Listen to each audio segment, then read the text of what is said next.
Hello doctor. Hello Anuj sir, Radhika madam, please sit down. സുഖമല്ലേ doctor? All good. ഈ കുട്ടി ഏതാ? ഡോക്ടർ, ഇതാണ് ഞങ്ങൾ പറഞ്ഞ കുട്ടി. ഞങ്ങളുടെ ജീവിതത്തിൽ ഒരു മാലാഖയെ പോലെ വന്ന് ഇറങ്ങിയിരിക്കുക. ഞങ്ങളുടെ മോനു വേണ്ടി ബോൺമാരോ ഡൊണേറ്റ് ചെയ്യാൻ പോവാ. ആണോ? ഡോക്ടർ, ഇപ്പൊ ഡോണർ കിട്ടിയ സ്ഥിതിക്ക് നമുക്ക് ട്രീറ്റ്മെന്റ് പെട്ടെന്ന് തുടങ്ങാമല്ലോ. പ്ലീസ്, ആദ്യയുടെ ജീവൻ എങ്ങനെയും രക്ഷിക്കണം. റിലാക്സ് അനുജ് സാർ, നിങ്ങൾ വിഷമിക്കണ്ട.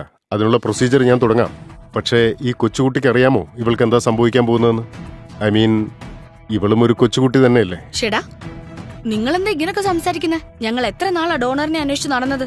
ഇപ്പൊ ഡോണർ നമ്മളെ തേടി നമ്മുടെ മുന്നിൽ വന്ന് നിൽക്കുമ്പോ നിങ്ങൾ എന്താ തമാശ കളിക്കുവാണോ?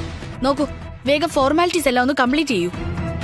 ലുക്ക് രാധിക മാം, ഓരോ ഹോസ്പിറ്റലിനും അവരുടേതായ ചില റൂൾസ് ഉണ്ടാവും, ചില പ്രോട്ടോകോൾസ് ഉണ്ടാവും. അത് നമ്മളെല്ലാവരും ഫോളോ ചെയ്തേ പറ്റൂ. താനൊന്ന് നിർത്തുന്നുണ്ടോ തന്റെ ഒടുക്കത്തെ പ്രോട്ടോകോളും റൂൾസും ഒക്കെ? അറ്റ് എനി കോസ്റ്റ് എനിക്ക് എന്റെ മോന്റെ ജീവൻ രക്ഷിക്കണം, അത്രേ ഉള്ളൂ. മടിക്കാതെ പറഞ്ഞോളൂ. ഡോക്ടർക്ക് ഇതിന് എത്ര പൈസ വേണ്ടെന്ന്. ലുക്ക് മിസ്റ്റർ അനുജ്, എനിക്ക് പണത്തിന്റെ കാര്യത്തിൽ ഒരു അത്യാഗ്രഹമില്ല.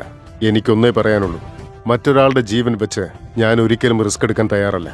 അതുകൊണ്ടാണ് പറഞ്ഞത്, പ്രൊസീജിയർ സ്റ്റാർട്ട് ചെയ്യുന്നതിന് മുമ്പായിട്ട് എനിക്ക് ഈ കുട്ടിയുടെ ലീഗൽ ഗാർഡിയൻസിനെ കണ്ടൊന്ന് സംസാരിക്കണം. ലീഗൽ ഡോക്യുമെന്റ്സ് വെരിഫൈ ചെയ്തേ പറ്റൂ.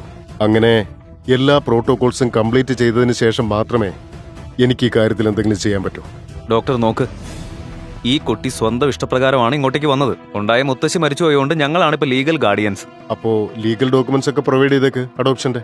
അല്ല, അത് എന്താ, ഡോക്യുമെന്റ്സ് ഒന്നും കയ്യിലില്ലേ?